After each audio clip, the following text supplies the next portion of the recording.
New developments in the Golden State Killer case. New DNA tests and photos could help link Joseph DeAngelo to a spree of crimes across California. ABC's Whit Johnson is tracking the case from Los Angeles. And Whit, DeAngelo's lawyers tried to stop these tests from taking place.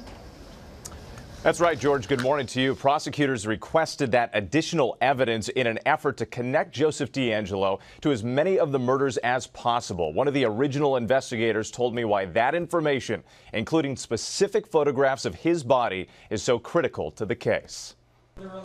Inside this Sacramento courthouse, a judge ruling that prosecutors may collect additional DNA, fingerprints, and photos from Joseph DeAngelo.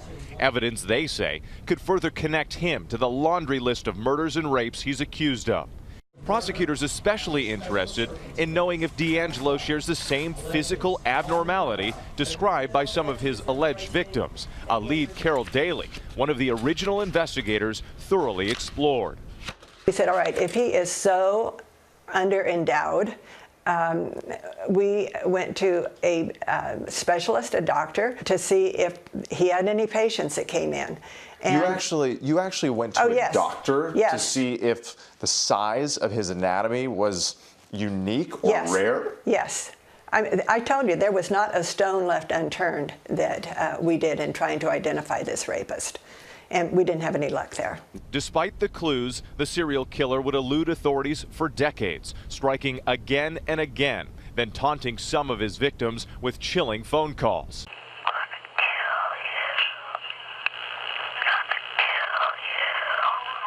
This morning, we're learning more about the man suspected of 12 murders and more than 50 rapes. Retired Auburn Police Chief Nick Willick fired DeAngelo from the force in 1979.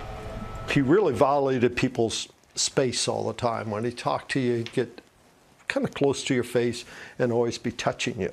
He was very touchy. Yes, he was. And, I remember one time I told him, because I said, Joe, my mother doesn't touch me as much as you do. Jennifer Carroll's father, Lyman Smith, and stepmother Charlene were murdered in 1980.